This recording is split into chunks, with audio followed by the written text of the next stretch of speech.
All right, Shalom. This is the brother Mayim coming at you from GMS Tampa Bay. First and foremost, I want to give all the praises and glory unto Yahweh, Bahashim, Yahweh Shai, Bahashim, Rachak Wadash. Double honors to the elders, apostles of Great Millstone, and much blessing and salutations to the Akimer on the four corners of the earth. We're diligently pushing out His truth and sincerity. All right, so Salakia, just bear with me. So as you can see here, I got this article pulled up on Al Jazeera or Sputnik News. And as you know, many of you brothers might know by now, Turkey has been over there, is entered Syria. As you see here, the article is entitled "Turkey Launches Land Offensive in Northeastern Syria Defense Ministry." All right, and if you don't know, this is basically the area here. All right, here you have Turkey, which, if I'm not mistaken, that's Asia Minor.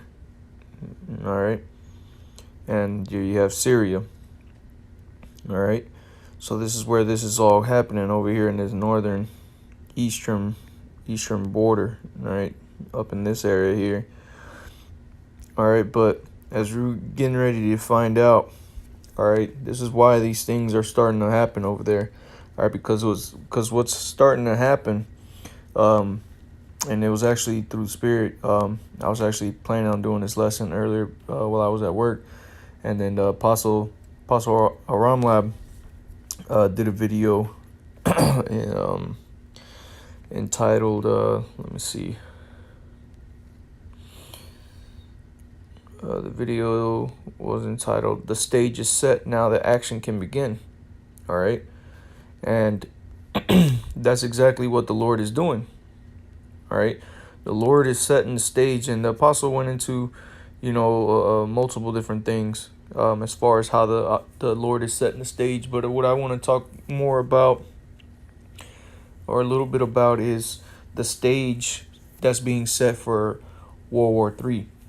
The stage that's being set for the Valley of Jehoshaphat, for the end. All right. Well,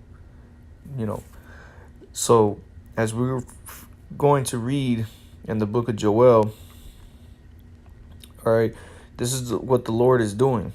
All right, the Lord is setting the stage up for these nations to go up into the Middle East, and World War III kicks off, which we're already in World War III.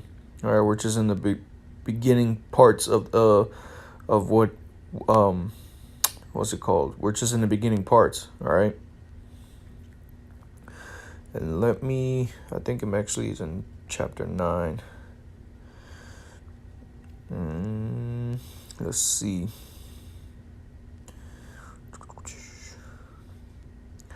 All right, so this is Revelation chapter 9, verse 12. It says, "One woe was past, and behold, there cometh two woes more hereafter."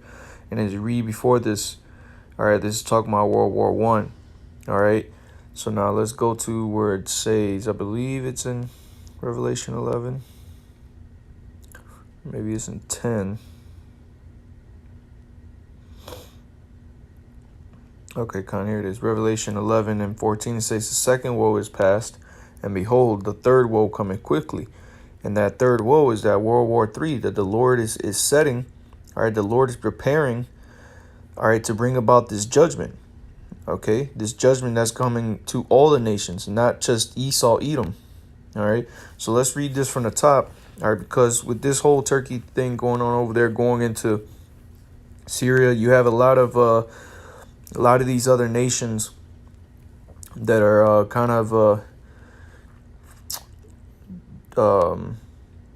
what's the words? Stating their dislike of the actions that Turkey's doing, as well as America pulling out of Syria, or that northern part of Syria, supposedly. But a lot of people are also talking about that. But what this is causing is a lot of strife over there. All right, it's causing a lot of problems, and it's you know, a lot of people are against it, and some people are for it. All right, and you know, I can see this whole thing with Turkey turning into something major. As of now, it is not said, but nonetheless, and again, like I said, this is the area where this Valley of Jehoshaphat is being set, is being prepared. All right, and we're getting ready to go into the scriptures. So without further ado, let's go ahead and begin. This is Joel chapter 3, verse 1. It says, "Behold, in those days and in that time, when I shall bring again the captivity of Judah and Jerusalem, I will also gather all." And we're still to this day in the land of our captivity. We're still in captivity. The Israelites, the so-called Negroes, Latinos, and Native Americans, we're still in the under the rule of the so-called white man who came and conquered us. All right, the so-called white man, Esau, Edom, they conquered us. All right, they came over to the Americas. They brought the southern kingdom over here on slave ships, and the northern kingdom, the so-called Latinos and Native Americans, they came over here to the Americas, and they conquered our people. All right, and put our people under subjection. To this very day, we are still here. All right, so it says, let me read that again from the top. Joel chapter 3, verse 1, "For behold, in those days and in that time, when I shall bring again the captivity of Judah and Jerusalem, I will also gather all nations and will bring them down into the valley of Jehoshaphat." So you see, this is what the Lord is doing. And that's what the Lord has been doing for the last century or so, if not even more. Okay, but the Lord has been Salaki, let me screenshot this. All right, what the Lord is doing, he's been preparing this for a minute now. All right, and this right here, for some reason this isn't marking. Oh, you can barely see it, that's why. All right, this area right here that you see, all right, this is that Valley of Jehoshaphat. All right, and if you haven't noticed, the majority of the world's skirmishes, all right, happen in this area, man. All right, they're happening in this area. Okay, since Desert Storm, and even before that, man. All right, so this is what the Lord is preparing. The Lord is setting the stage, like the apostle said. The Lord is setting the stage for the end. Okay, so let's go back to the scriptures. It says, "I will also gather all nations and bring them down into the valley of Jehoshaphat, and will plead with them there for my people and for my heritage Israel, whom they have scattered amongst the nations and parted my lands." You see, so it's not just the so-called white man who did this. All right, it was the so-called Arabs, which are the Ishmaelites. You got the so-called Hamites, or Salakia, the so-called Africans, who are the Hamites.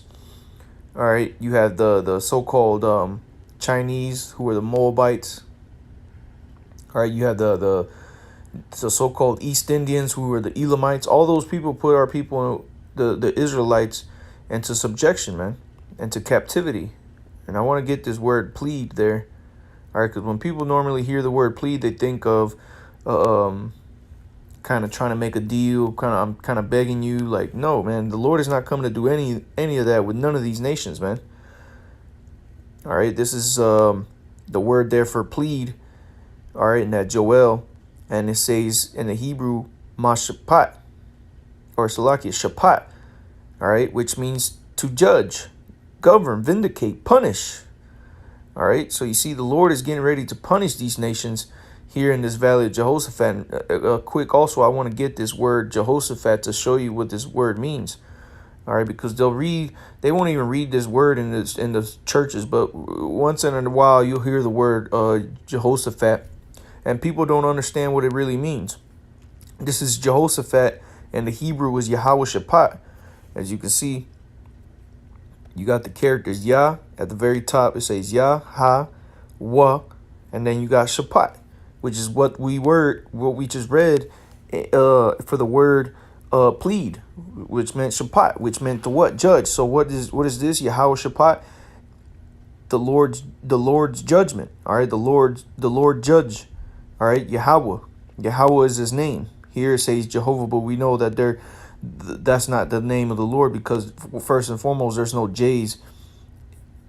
All right, there's no J's and letter V's, and or even in those remotely close to those sounds in the Hebrew alphabet, man.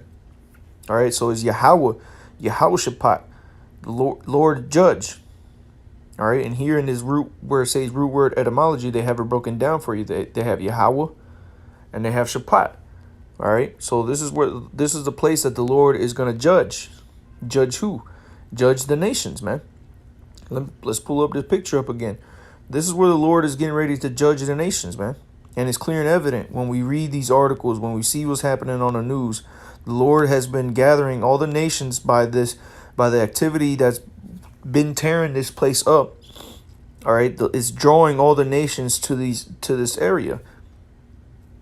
And these other nations, they don't know any better. They're just thinking they're either trying to defend their allies or they're trying to get up in there to what's it called, to for example, what America does. Supposedly they say that they go in there to bring freedom to the people, to bring democracy, but really they're just going in there for they got their own agendas. But also you got other nations that go in there to try to get the resources from these nations, because believe this area, all right, this area around here, this is the Fertile Crescent, man. This is the most resourceful place in the world, man. All right, and the biggest resource that people are after in this area is that oil, man.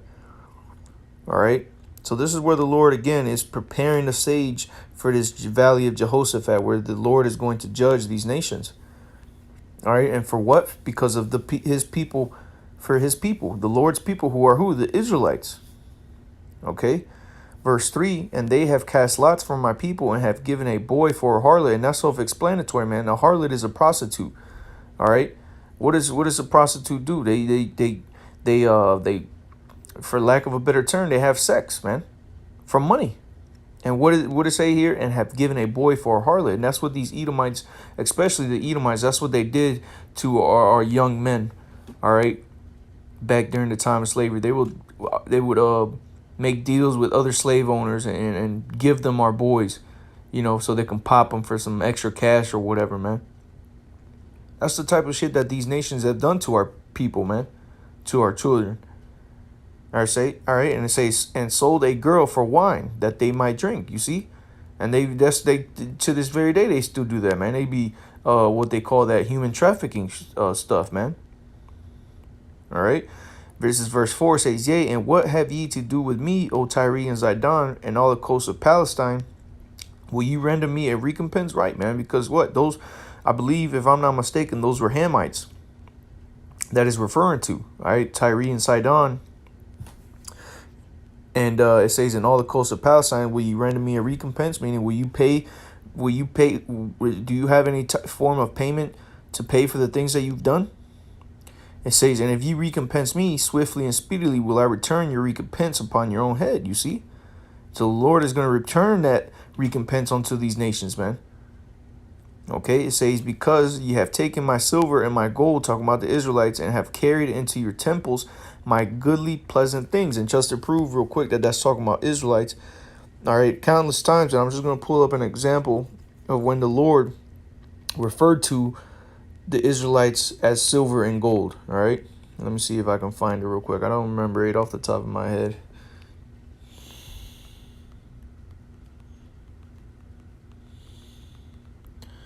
Just bear with me. Let me see what pops up.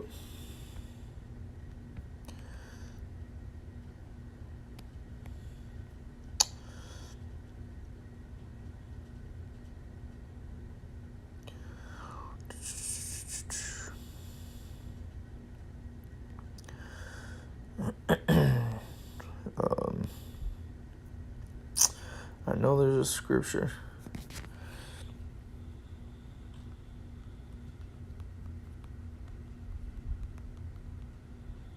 Let me see what pops up with this.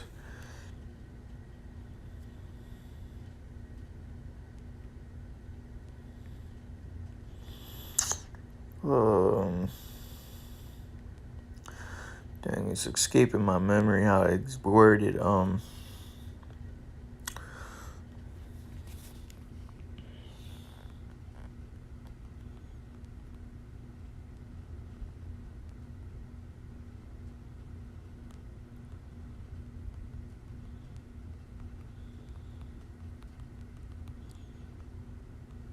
Let me see if I can get it here.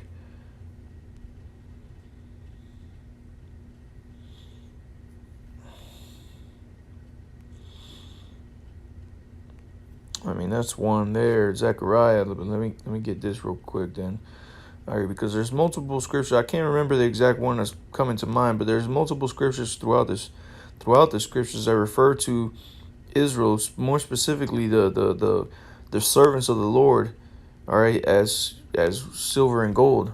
All right, it says this is Sirach chapter 2, and again, if brothers watch this video, if you any precepts that come to mind, because I know there's multiple precepts that refer to specifically the elect as gold and silver.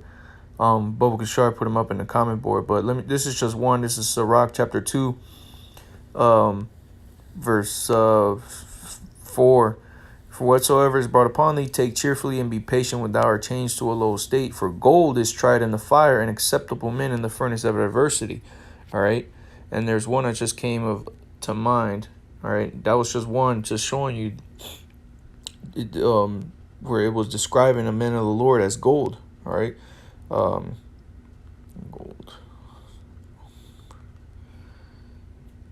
All right. Let's get this one real quick. This is Isaiah chapter 13. I think it said 12. Isaiah 13:12.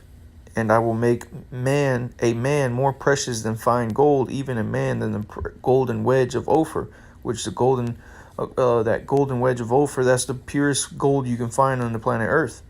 All right, but it said, what? I will make a man more precious than fine gold. Who is this talking about? This is talking about a man of the Lord. All right, because that man that's more precious than fine gold.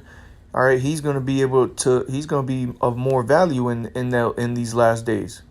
All right, that's why especially these women, they're going to want to cleave onto us. They're going to want to come looking for the men of the Lord, because we're going to be for that protection from the wind. But I know that, like I said, I know there's more precepts that describe, like I said, mainly pertaining to the elect as gold and silver. I know there's another one somewhere. Let me just see. Of course.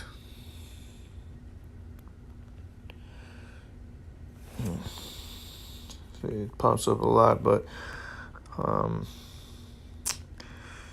pretty sure. Let me see if I can find it. Just real quick. If I can't find it, I'm just gonna keep moving on.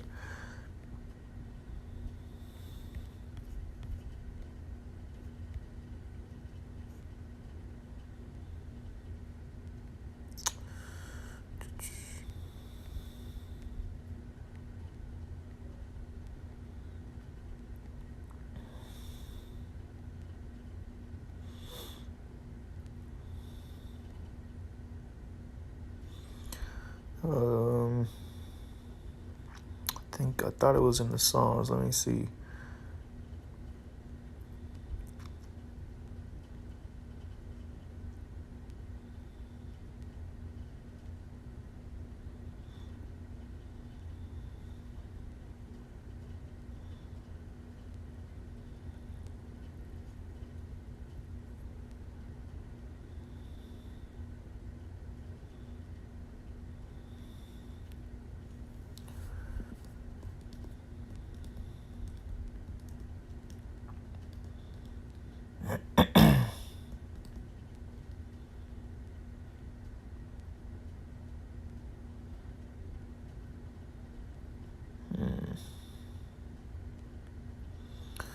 Yeah, it's escaping me exactly where it was at.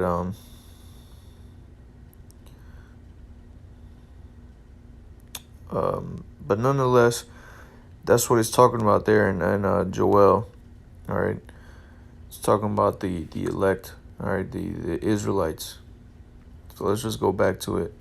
Like I said, Biblical Strive, if you brothers know where those scriptures are. I know there's, like I said, there's a few, but just Biblical Strive, put it up in the comment board.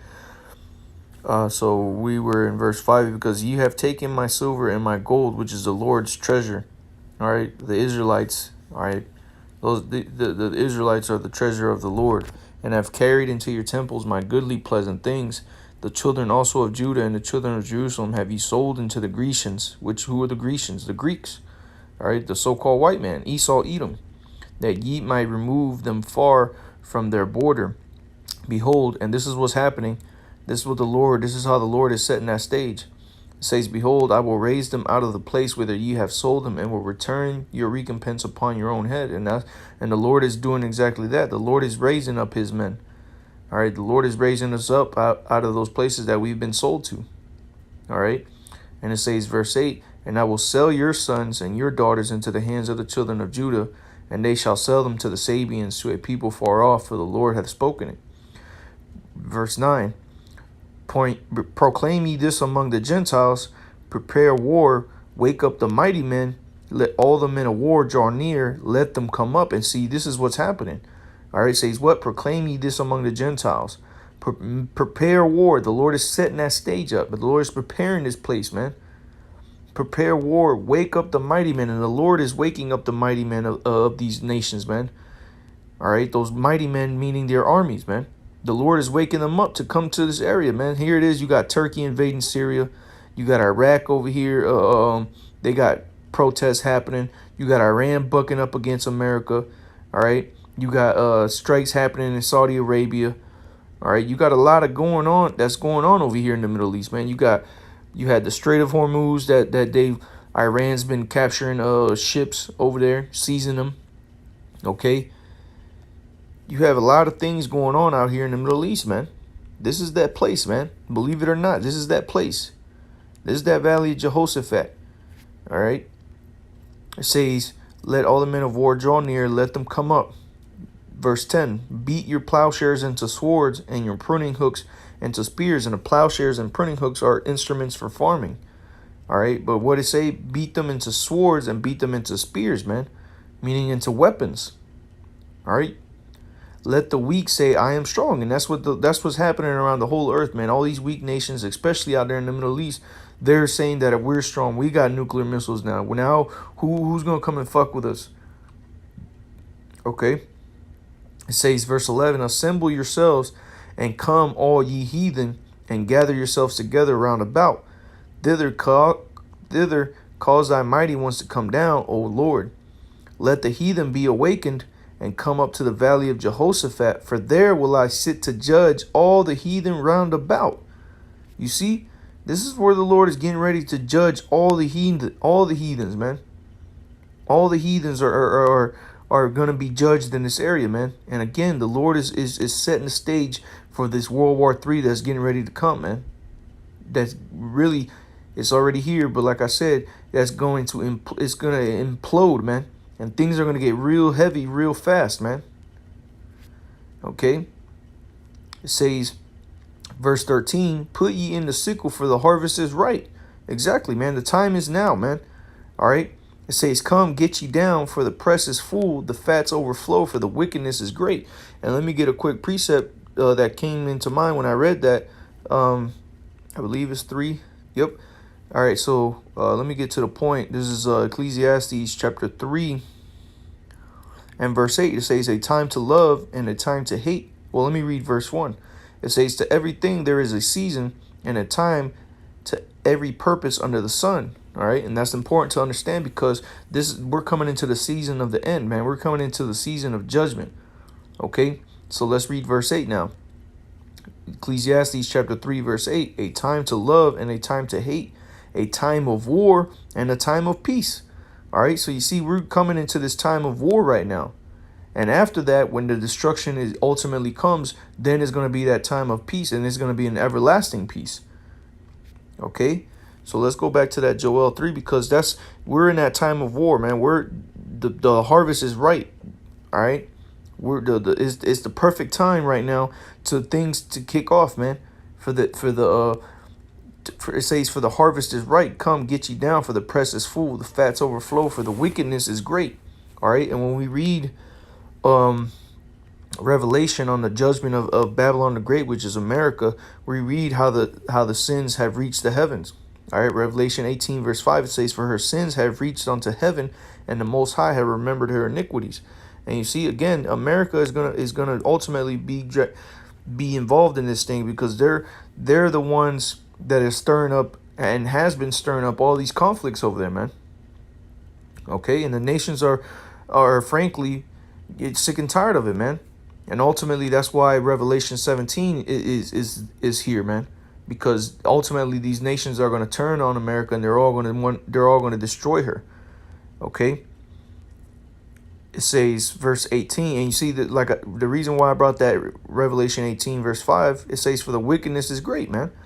It is full. All right, it's over. This whole world is overflowing with the wickedness of the so-called white man Esau Edom, especially that's being pushed from America.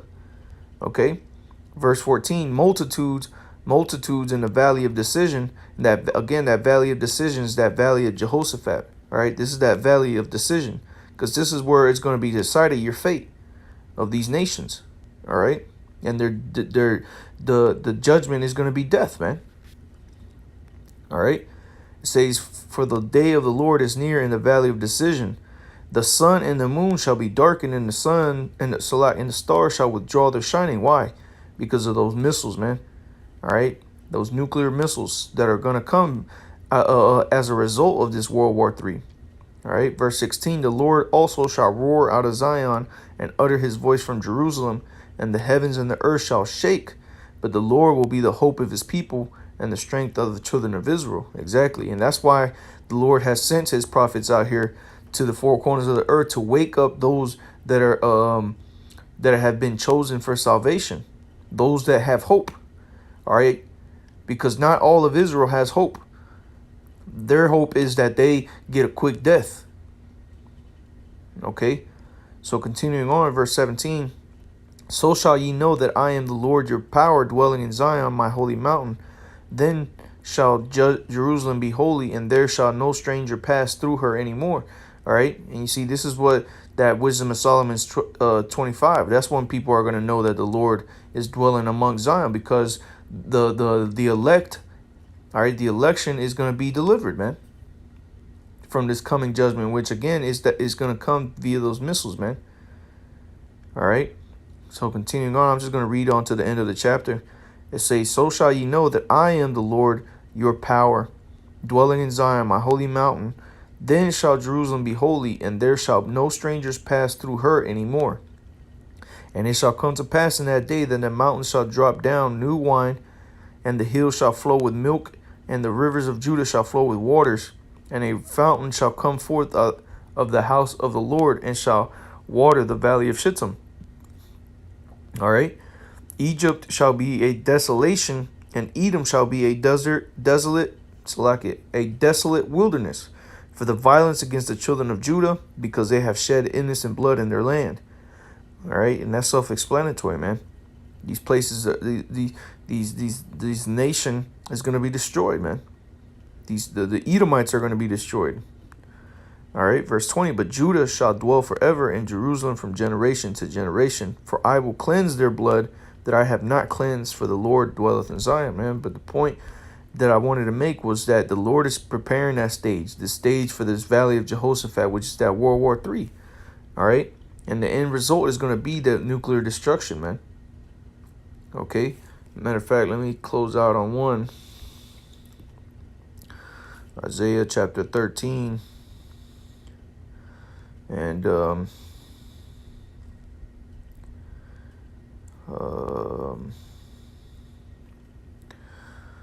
mean, man, this whole chapter is really all great. Let me just start up at verse 2.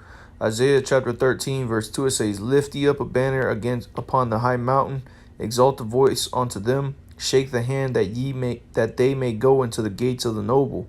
I have commanded my sanctified ones, I have also called my mighty ones from mine anger. even them that rejoice in my highness. The noise of a multitude in the mountains, like as of a great people, a tumultuous noise of the kingdoms of nations gathered together. The Lord of hosts mustereth the host of the battle. Let's get this word mustereth, all right? Because this is what the Lord is doing. The Lord is mustering the host for the battle, and this host is talking about the nuclear missiles. All right, so let's pull this up, because again, this is what the Lord ultimately is going to bring. All right, verse 4. Let's get the word there for mustereth. The Lord of hosts mustereth, which that Hebrew word there is paquad, and it says to attend, muster, number, reckon, visit, punish. Did we not read in Joel chapter 3 that the Lord is going to punish over there in the valley of Jehoshaphat? So this is where this punishment is going to happen: to seek, look about for, to seek in vain, to visit upon, punish, to pass in review, to appoint, assign. You see, and the Lord is appointing the day. The Lord is like the apostle said, setting the stage, man. The Lord is aligning, like I say, is align, lay upon as a charge, deposit, okay, to be watched over, call up, you see, to set over, make overseer, appoint an overseer. All right, so this is what the Lord is doing. The Lord is setting up this place, man. And ultimately for this host, the Lord of hosts mustereth the host of the battle. Host is the army. All right. And what it say? A tumultuous noise of the kingdoms of nations gathered together. The Lord of hosts mustereth the battle, the host of the battle. They come from a far country, from the end of heaven, even the Yahweh and the weapons of his indignation to destroy the whole land. You see, those weapons of his indignation, which indignation is everlasting anger. All right, if I'm not mistaken. Matter of fact, let's get it since we got it pulled up here. Weapons of his indignation, Sayam, and it says anger. All right, it says fury, anger, righteous anger, Salakia. That's what I meant to say. His righteous anger, indignation is righteous anger. Okay, especially if God, it says here in the Strong's definition, especially if God's displeasure with sin. All right, and that's why the Lord is bringing this this judgment, because this place is full of wickedness, man. It's the like it said in Joel chapter 3, man. It's overflowing. Okay, but with that, I just wanted to make that quick point that the Lord is setting the stage for the destruction that's getting ready to come. The Lord is setting the stage for the valley of Jehoshaphat. All right, with what's going on around the world. And another point that the apostle made in his video, Apostle Ramlab, was that all these protests that are happening around the earth. You got protests in Peru, protests in Ecuador, protests in Venezuela. All right, you had protests in Puerto Rico. You got protests going on in France, Iraq, China. You got protests happening all around the world, man. All right, people protesting because the whole earth is fed up. All right, because why? Because it's time, man. The Lord is putting his spirit on the earth and on the people. All right, to set to bring about this judgment, man, which is this because again, this is all the stage. This is the Lord's stage, man. We're just actors playing out our roles, man. All right. So real quick, I want to end it on this. This is 2 Ezra chapter 9, verse 1. And he answered me then and said, measure thou the time diligently in itself, and when thou seest part of the signs pass, which I have told thee before, then shalt thou understand that it is the very same time wherein the highest will begin to visit the world which he made. All right. It says, verse 3, and this is the point. Therefore, when there shall be seen earthquakes and uproars of the people in the world, then shalt thou well understand that the Most High spake of these things from the days that were before thee, even from the beginning. Exactly, man. So when we see these earthquakes and we see these uproars of the people, which is what we see today, then shall we understand that this is what the Lord has been speaking from the beginning. All right, because the Lord has had this all scripted out.